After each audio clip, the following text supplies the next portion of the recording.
My dear students, dear friends, and dear brothers and sisters, once again I welcome to all of you in Dr. Yash Chandra online classes for education. मेरे प्रिय विद्यार्थियों, प्यारे भाई और बहनों, प्यारे साथियों, प्यारे मित्रों, मैं आप सभी लोगों का doctor Yash Chandra online classes for education में बहुत बहुत स्वागत करता हूं।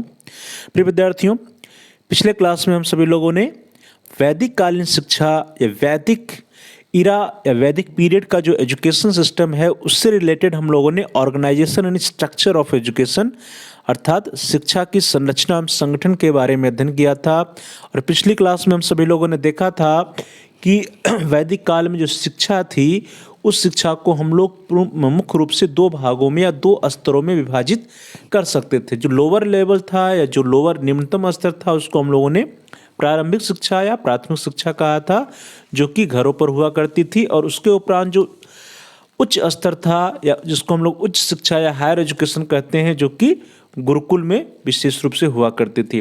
प्रिय विद्यार्थियों, हम लोगों ने ये भी देखा था पिछली क्लास में कि जो प्राथमिक शिक्षा होती है, प्राथमिक शिक्षा के प्रारंभ के लिए एक संस्कार होता है जिसको हम लोग विद्यारंभ संस्कार कहते हैं। और उसी तरह से उच्च शिक्षा में प्रवेश का एक संस्कार होता है जिसको हम लोग उपनयन संस्कार कहते हैं। और उपनयन संस्कार के द्वारा फॉर्मल रूप से हायर एजुकेशन छात्रों की प्रारंभ होती है।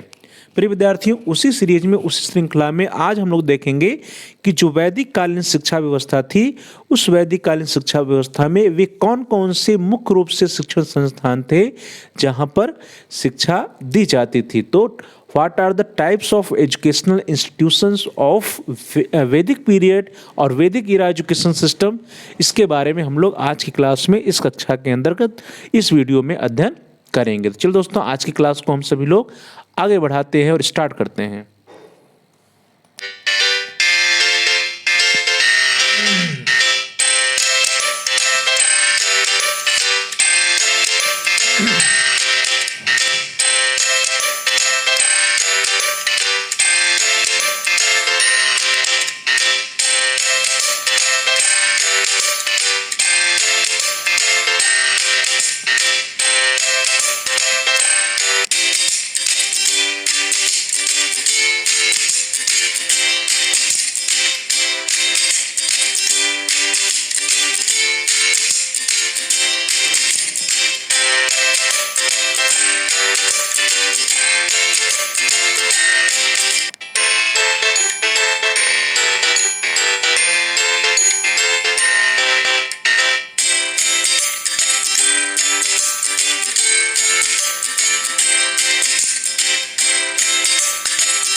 चलो दोस्तों, क्लास को स्टार्ट करते हैं। आज की क्लास में हम सब लोग देखेंगे कि वैदिक कालीन शिक्षा या प्राचीन कालीन शिक्षा व्यवस्था में भी कौन कौन से शिक्षण संस्थाएं थी, वे कौन कौन से एजुकेशनल इंस्टीट्यूशन थे जिसके द्वारा जो है शिक्षा प्रदान करने की क्रिया की जाती थी। प्रिय विद्यार्थियों, वैदिक काल की यदि हम लोग बात करते हैं तो प्राचीन भारत में या वैदिक कालीन भारत में जो शिक्षण संस्थाएं थी वे अनेक प्रकार की शिक्षण संस्थाएं हुआ करती थी, सिर्फ एक प्रकार की शिक्षण संस्था नहीं होती थी। इस तरह से वैदिक कालीन शिक्षा के दौरान या प्राचीन भारतीय जो शिक्षा व्यवस्था थी उस शिक्षा व्यवस्था में जो शिक्षण संस्थाओं के प्रकार हैं प्रिय विद्यार्थियों, वे प्रकार क्या हो सकते हैं?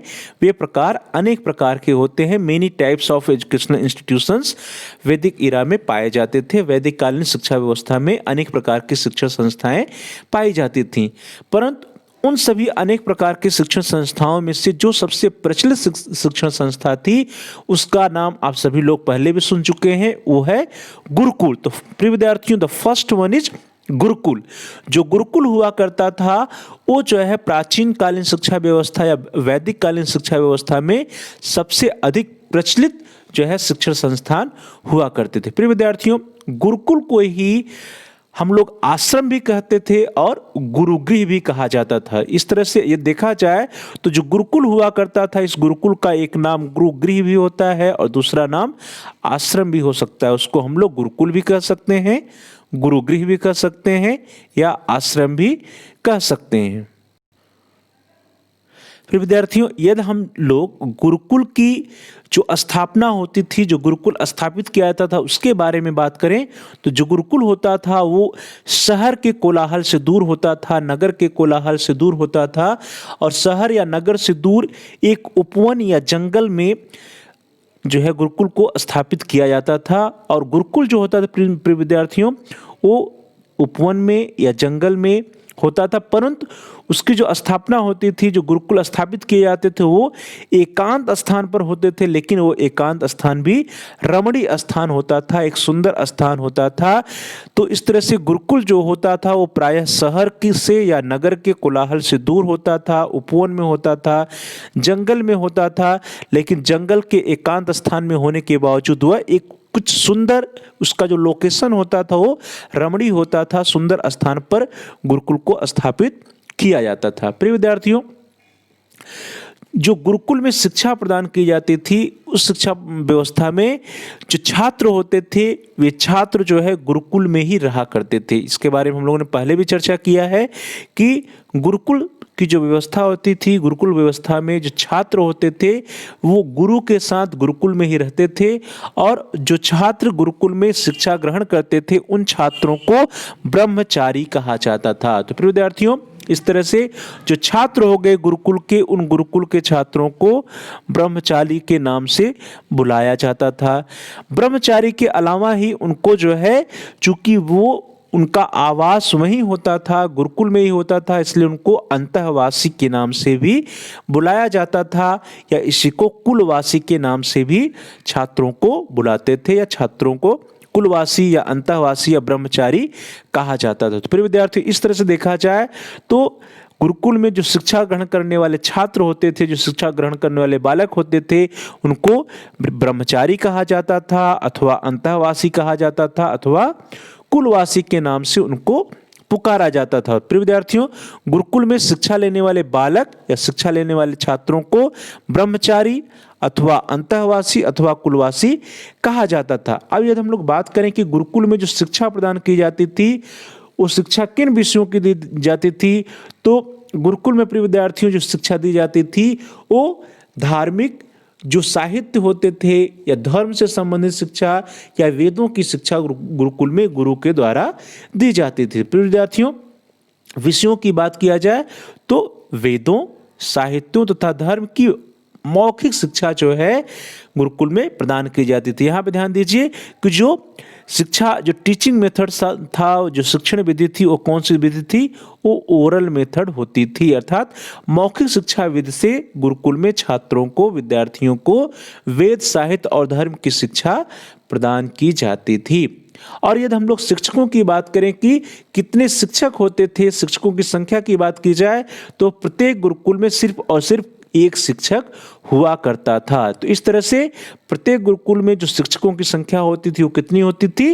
वन, सिंगल, कोई एक गुरु होता था और उसी गुरु का वो आश्रम होता था जिसको हम लोग गुरुकुल के नाम से जानते हैं। तो इस तरह से प्रत्येक गुरुकुल में सिर्फ एक ही गुरु होते थे या एक ही शिक्षक हुआ करते थे। तो प्रिय विद्यार्थियों, इस तरह से वैदिक कालीन शिक्षा प्रणाली की जो शिक्षण संस्थाएं होती हैं, उन शिक्षण संस्थाओं में जो सबसे सर्वाधिक प्रचलित शिक्षण संस्था थी वो गुरुकुल थी, या जिसको हम लोग गुरुगृह या आश्रम कहते हैं। तो फर्स्ट टाइप हो गया। चलिए आगे बढ़ते हैं। अगली जो शिक्षण संस्था है प्रिय विद्यार्थियों वो है टोल। टोल एक ऐसी शिक्षण व्यवस्था संस्था है, एक ऐसा एजुकेशनल इंस्टीट्यूशन है जहां पर छात्रों को संस्कृत भाषा की शिक्षा प्रदान की जाती थी। तो प्रिय विद्यार्थियों, इस तरह से प्राचीन कालीन शिक्षा व्यवस्था में या वैदिक कालीन शिक्षा व्यवस्था में संस्कृत की शिक्षा या संस्कृत भाषा की शिक्षा प्रदान करने के लिए जिस एजुकेशनल इंस्टीट्यूशन या शिक्षण संस्था की स्थापना की जाती थी उसे टोल कहते हैं। तो टोल जो संस्था होती थी उसमें संस्कृत भाषा की शिक्षा छात्रों को प्रदान की जाती थी, और वहां पर जो शिक्षकों की संख्या होती थी वो केवल एक होती थी, अर्थात कोई एक शिक्षक जो है जो कि संस्कृत भाषा में पारंगत होता था, संस्कृत भाषा का विद्वान होता था, वो छात्रों को शिक्षा देता था। और उस शिक्षण संस्थान को टोल के नाम से जाना जाता था जहां पर संस्कृत भाषा की शिक्षा दी जाती थी। तो सेकंड हो गया प्रिय विद्यार्थियों, दूसरे प्रकार का शिक्षण संस्था हो गया, एजुकेशनल इंस्टीट्यूशन हो गया। चलिए आगे बढ़ते हैं। The next one is the third type is known as charan. ध्यान दीजिए, इसका नाम क्या है? चरण। जैसा हम लोग चरण अगर इंग्लिश की बात करें तो उसको स्टेप भी कहा जा सकता है, तो इसी तरह से जो चरण है वो चरण जो होता था उस चरण में, उस चरण एजुकेशनल इंस्टीट्यूशंस में, उस चरण शिक्षण संस्था में छात्रों को किसी एक वेद या वेदों की किसी एक अंग या शाखा की शिक्षा दी जाती थी। ध्यान दीजिए, जो चरण होता है प्रिय विद्यार्थियों, जो चरण प्रकार का एजुकेशनल इंस्टीट्यूशन था, शिक्षण संस्था थी, उस शिक्षण संस्था में छात्रों को किसी एक वेद की शिक्षा दी जाती थी या वेदों के किसी एक अंग या शाखा की शिक्षा छात्रों को चरण में प्रदान की जाती थी। जैसे यदि हम लोग ब्रांच की बात कर लें, ब्रांच ऑफ वेदाज की बात कर लें, तो उसमें जैसे उदाहरण के रूप में ग्वाल शाखा हो सकता है, कृषक शाखा हो सकता है, या इसी प्रकार के अनेक ब्रांचेज हो सकते हैं वेद की, या किसी एक वेद की या वेदों के किसी अंग या शाखा की शिक्षा जो है चरण में दी जाती थी। और शिक्षकों की बात किया जाए तो शिक्षकों की जो संख्या होती थी चरणों में, वो सिर्फ कोई एक शिक्षक होता था। तो ध्यान दीजिए प्रिय विद्यार्थियों, जो चरण होता था, जो चरण प्रकार का शिक्षण संस्था होती थी, उस शिक्षण संस्था में केवल एक शिक्षक जो है छात्रों को किसी एक वेद या वेदों के किसी एक अंग या वेदों के किसी एक शाखा या किसी एक ब्रांच की शिक्षा छात्रों को प्रदान करते थे। तो ये हो गया प्रिय विद्यार्थियों the third one known as charan या चरण जिसको हम लोग कहते हैं। अगला है the next one is fourth one, that is known as घटिका। ध्यान दीजिए प्रिय विद्यार्थियों, इट इज घटिका। और घटिका जो एजुकेशनल इंस्टीट्यूशन होता था, घटिका जो शिक्षण संस्थान होती थी, इन शिक्षण संस्थानों में छात्रों को दर्शन तथा धर्म की उच्च शिक्षा दी जाती थी। ध्यान दीजिए, घटिका में क्या है? दर्शन और धर्म की उच्च शिक्षा।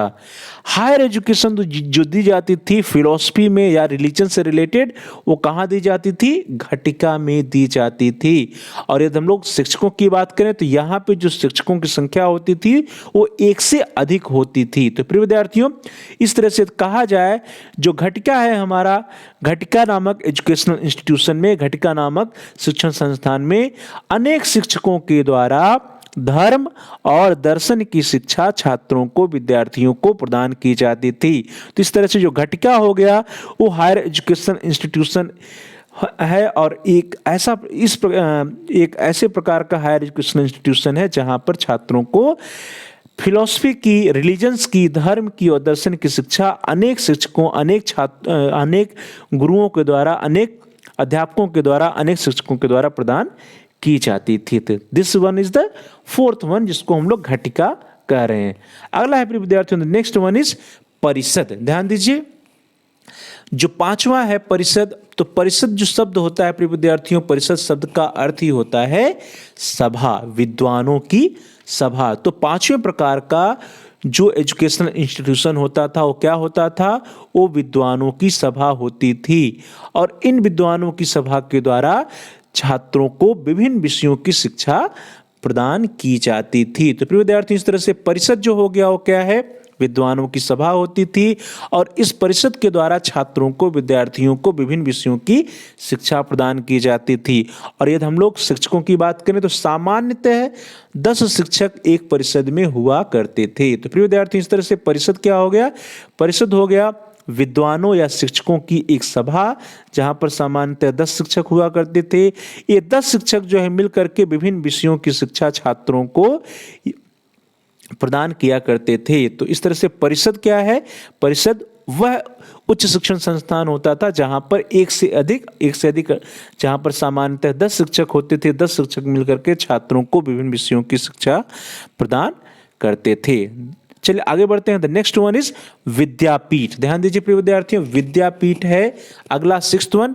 और विद्यापीठ एक ऐसे प्रकार की उच्च शिक्षण संस्था होती थी, हायर एजुकेशन इंस्टीट्यूशन होती थी जहां पर छात्रों को व्याकरण एवं तर्कशास्त्र की व्यवस्थित शिक्षा प्रदान की जाती थी। तो ध्यान दीजिए विद्यार्थियों, व्याकरण एवं तर्कशास्त्र की व्यवस्थित शिक्षा, ऑर्गेनाइज्ड एजुकेशन या स्ट्रक्चर्ड एजुकेशन ऑफ तर्कशास्त्र एंड व्याकरण, जिसको हम लोग लॉजिक्स और ग्रामर्स भी कह सकते हैं। तो इसकी शिक्षा छात्रों को विद्यापीठ में दी जाती थी। और शिक्षकों की बात की जाए तो अनेक शिक्षक हुआ करते थे। अनेक शिक्षकों के द्वारा विद्यापीठ में छात्रों को व्याकरण एवं तर्कशास्त्र की शिक्षा दी जाती थी। तो जो शिक्षकों की संख्या हो गई वो क्या हो गई, एक से अधिक अनेक शिक्षक हुआ करते थे। विषयों की बात करें तो व्याकरण और तर्कशास्त्र की शिक्षा विद्यार्थियों को विद्यापीठ में प्रदान की जाती थी। चलिए आगे बढ़ते हैं। The next one, the seventh one is known as vishisht vidyalaya, जिसको हम लोग स्पेशल स्कूल के नाम से भी जानते हैं। तो प्रिय विद्यार्थियों, जो सातवें प्रकार की शिक्षण संस्था हो गई उसका नाम है विशिष्ट विद्यालय या स्पेशल स्कूल।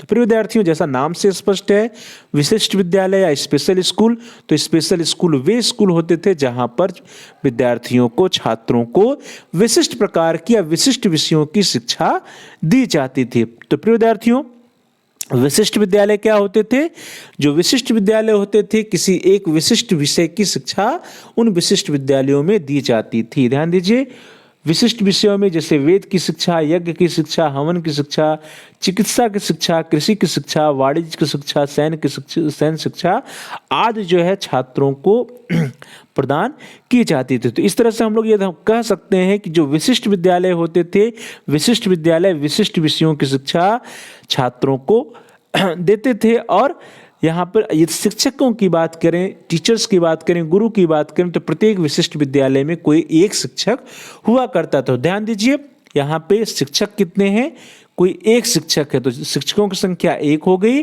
और वह शिक्षक जिस विषय में पारंगत होगा, जिस विशिष्ट विषय में पारंगत होगा, चाहे वो वेद हो गया, यज्ञ हो गया, हवन हो गया, कृषि हो गया, वाणिज्य या सैन्य शिक्षा हो गया, चिकित्सा हो गया या अन्य कोई जिसमें वह पारंगत होता है, वह जो है उसी विषय की शिक्षा छात्रों को विशिष्ट विद्यालय में देता है। तो इस तरह से विशिष्ट विद्यालयों में क्या हो गया, विशिष्ट विषयों की या हम लोग कह सकते हैं व्यावसायिक विषयों की शिक्षा छात्रों को दी जाती थी। और वहाँ पर जो टीचर्स की संख्या है, गुरु की संख्या है या शिक्षकों की संख्या होती थी वो अधिकतम एक शिक्षक होती थी। और वह शिक्षक जिस विशिष्ट विषय में पारंगत होता था, जिसका वह एक्सपर्ट होता था, वह जो है उन विषयों की शिक्षा छात्रों को प्रदान करता था। चलिए द नेक्स्ट वन, अगला है प्रिय विद्यार्थियों मंदिर महाविद्यालय। तो ध्यान दीजिए, मंदिर महाविद्यालय, तो इससे अभिप्राय यह है कि जो प्राचीन कालीन शिक्षा व्यवस्था थी या प्राचीन काल में, वैदिक काल में मंदिरों में भी शिक्षा प्रदान करने का कार्य किया जाता था। तो प्रिय विद्यार्थियों, प्राचीन काल में जो कुछ मंदिर होते थे, कुछ मंदिरों में शिक्षण संस्था के रूप में कार्य करते थे।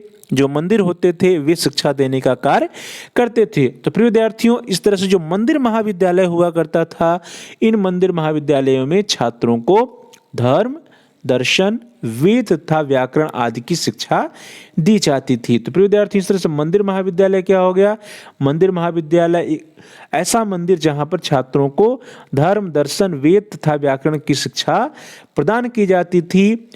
मंदिरों में तो उन मंदिरों को मंदिर महाविद्यालय के नाम से भी जाना जाता था। और शिक्षकों की बात करें तो वहाँ पे उस मंदिर पे अनेक शिक्षक होते थे, अनेक गुरु होते थे। तो अनेक शिक्षकों के द्वारा जब धर्म, दर्शन, वेद या व्याकरण आदि विषय की शिक्षा मंदिर में प्रदान की जाती थी, तो ऐसे शिक्षण संस्था को, एजुकेशन इंस्टीट्यूशन को मंदिर महाविद्यालय के नाम से जाना जाता था। तो मंदिर महाविद्यालय क्या हो गए, वे मंदिर जहां पर शिक्षा देने का कार्य किया जाता था और जहां पर धर्म, दर्शन, वेद तथा व्याकरण आदि की शिक्षा अनेक शिक्षकों के द्वारा, अनेक गुरुओं के द्वारा विद्यार्थियों को, छात्रों को प्रदान की जाती थी।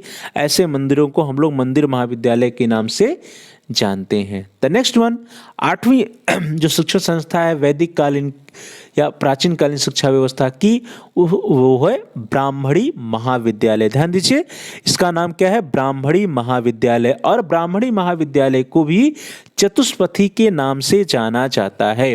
ध्यान दीजिए, ब्राह्मणी महाविद्यालय को क्या कहते हैं, चतुष्पथी भी कहा जाता है। और चतुष्पथी इसलिए कहा जाता है प्रिय विद्यार्थियों क्योंकि ब्राह्मणी महाविद्यालय में 4 विशिष्ट विषयों की या 4 शास्त्रों की शिक्षा छात्रों को दी जाती थी। वे 4 शास्त्र कौन कौन से हैं उसको देख लीजिए। चूंकि ब्राह्मणी महाविद्यालय में प्रिय विद्यार्थियों दर्शन, पुराण, विधि और व्याकरण की शिक्षा, इन 4 विशिष्ट विषयों, 4 शास्त्रों की शिक्षा छात्रों को प्रदान की जाती थी। इसीलिए ब्राह्मणी महाविद्यालय को चतुष्पति के नाम से भी जाना जाता था, जहां पे छात्रों को दर्शन, पुराण, विधि या कानून और व्याकरण की शिक्षा प्रदान की जाती थी। और यदि नंबर ऑफ टीचर्स की बात की जाए, शिक्षकों की बात की जाए, तो ब्राह्मणी महाविद्यालय में सिर्फ एक शिक्षक हुआ करता था। तो एक शिक्षक प्रिय विद्यार्थियों जो जिस विषय का एक्सपर्ट होता था उस विषय में छात्रों को शिक्षा प्रदान करता था। लेकिन ब्राह्मणी महाविद्यालय की बात करें तो ब्राह्मणी महाविद्यालय में 4 विशिष्ट विषयों की शिक्षा प्रदान करना अनिवार्य था, जिसको हम लोग क्या कहते हैं, दर्शन, पुराण, विधि और व्याकरण।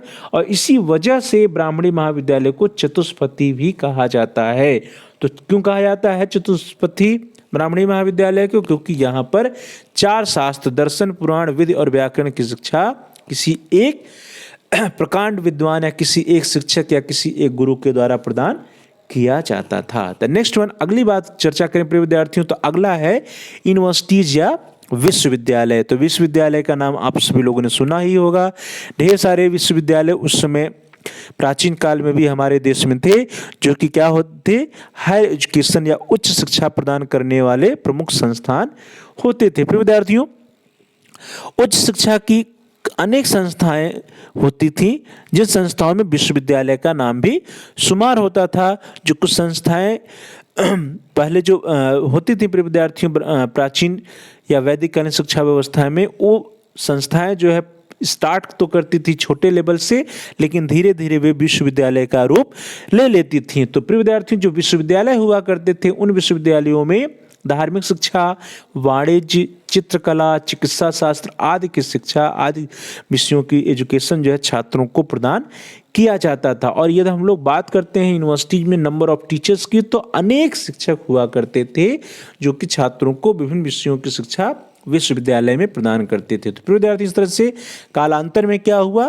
कि जो प्राचीन कालीन शिक्षा व्यवस्था में जो शैक्षणिक संस्थान थे, वैदिक कालीन शिक्षा व्यवस्था में जो शैक्षणिक संस्थान थे, उन्होंने धीरे धीरे प्रगति की और वे विश्वविद्यालय का रूप ले लिए। और इन विश्वविद्यालयों में अनेक शिक्षकों के द्वारा विद्यार्थियों को धार्मिक शिक्षा, वाणिज्य, चित्रकला, चिकित्सा शास्त्र या अन्य विषयों की शिक्षा प्रदान की जाती रही है। प्रिय विद्यार्थियों, कुछ विश्वविद्यालयों का नाम आप सभी लोगों ने सुना होगा कि प्राचीन काल के जो प्रमुख विश्वविद्यालय थे, उन प्रमुख विश्वविद्यालयों में नालंदा विश्वविद्यालय का नाम शुमार है, तक्षशिला विश्वविद्यालय का नाम शुमार है, विक्रमशिला विश्वविद्यालय का नाम शुमार है। और इनके अलावा भी अनेक विश्वविद्यालय थे जो प्राचीन कालीन शिक्षा व्यवस्था में प्रचलित थे। जैसे प्रिय विद्यार्थियों, नालंदा, तक्षशिला और विक्रमशिला विश्वविद्यालय के अलावा वल्लभी विश्वविद्यालय भी था, उदांतपुरी विश्वविद्यालय भी था, सोमपुरा विश्वविद्यालय भी था, पुष्पगिरी विश्वविद्यालय या अनेक विश्वविद्यालय थे जो प्राचीन काल में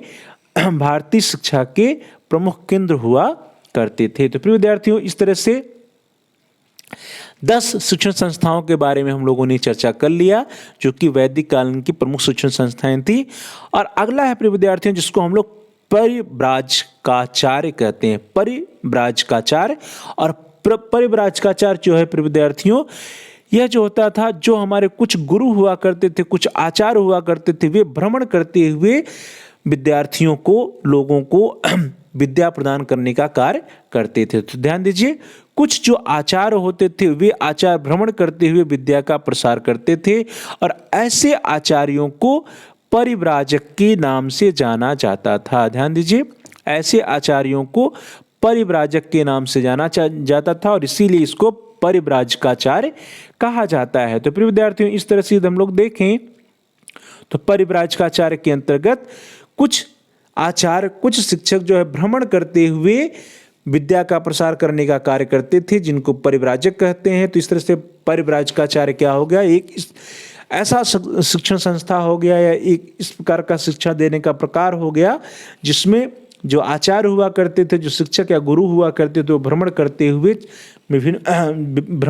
हुए विद्यार्थियों को विद्या या शिक्षा प्रदान करने का कार्य करते थे। तो प्रिय विद्यार्थियों, इस तरह से हम सभी लोगों ने आज की क्लास में, आज की कक्षा में वैदिक कालीन शिक्षा व्यवस्था या प्राचीन कालीन शिक्षा व्यवस्था में टाइप्स ऑफ एजुकेशनल इंस्टीट्यूशन या शिक्षण संस्थाओं के प्रकार के बारे में अध्ययन किया और हम लोगों ने देखा सबसे पहले जो मेन है अनेक प्रकार की शिक्षण संस्थाएं जो है वैदिक कालीन भारत में थी, जिसमें से प्रमुख वन पहला था गुरुकुल प्रिय विद्यार्थियों, सेकेंड वन इज दूसरा था प्रिय विद्यार्थियों टोल, तीसरा था चरण, चौथा था घटिका, पांचवा परिषद, छठवां विद्यापीठ, सातवां विशिष्ट विद्यालय या स्पेशल स्कूल, आठवां मंदिर महाविद्यालय, नौवां ब्राह्मणी महाविद्यालय, 10वां विश्वविद्यालय और अंत में हम सभी लोगों ने परिव्राजकाचार्य के बारे में अध्ययन किया। तो प्यारे भाई और बहनों, प्रिय विद्यार्थियों, प्रिय साथियों, thanks for watching, thanks to all of you. Please like, share and comment on the video. आप सभी लोग इस वीडियो को लाइक करिए और इस वीडियो को अधिक से अधिक अपने दोस्तों में, फ्रेंड सर्किल में, मित्रों के साथ शेयर करिए, जिससे कि वे भी इस वीडियो का लाभ उठा सकें और उनका भी अध्ययन कार्य सुचारू रूप से आगे बढ़ सके। और साथ साथ आप इस वीडियो पे कमेंट्स कर सकते हैं। कमेंट्स के द्वारा यदि आपका कोई बहुमूल्य सुझाव है या कोई प्रश्न है, कोई समस्या है, तो आप हम तक पहुंचा सकते हैं। हम आपके प्रश्नों का उत्तर देने का प्रयास करेंगे, आपकी समस्याओं का समाधान करने का प्रयास करेंगे और साथ साथ जो भी आपके वैल्यूएबल सजेशंस आएंगे, महत्वपूर्ण सुझाव होंगे, मूल्यवान सुझाव होंगे, उन सुझावों पर अनुपालन करने का भी हम प्रयास करेंगे। Please like, share and comment on the video, also subscribe the channel. प्रिय विद्यार्थियों, आप सभी लोगों में से जिन लोगों ने अभी तक चैनल को सब्सक्राइब नहीं किया है, कृपया आप चैनल को सब्सक्राइब कर लीजिए, जिससे कि आप प्ले लिस्ट में जाकर के अपनी आवश्यकता के अनुसार, अपनी नीड के अकॉर्डिंग ढेर सारे वीडियोज़ हैं जो प्ले लिस्ट में पड़े हुए हैं, वहाँ से आप जाकर के वीडियोज को आसानी से ढूंढ पाएँ। इसके लिए ज़रूरी है कि आप चैनल को सब्सक्राइब करिए और जहाँ सब्सक्राइब लिखा है प्रिय विद्यार्थियों, उसके बगल में एक बेल का आइकन है, घंटी का आकार है, वो यदि लाल है, रेड है, तो उसको प्रेस करिए। उसको दबाने पर कुछ ऑप्शंस आते हैं, विकल्प आते हैं, उन विकल्पों में से आप ऑल के ऑप्शन को सिलेक्ट कर लीजिए। इससे यह होगा कि आपके कोर्स से रिलेटेड जितने भी नए वीडियोस आएंगे, उन सभी वीडियोस की सूचनाएं, उन सभी वीडियोस के नोटिफिकेशंस आपको समय से मिल जाएगा और आपका कोई भी वीडियो मिस नहीं होगा। तो please like, share and comment on the video, also subscribe the channel and press the bell icon all. आप सभी लोगों का बहुत बहुत धन्यवाद।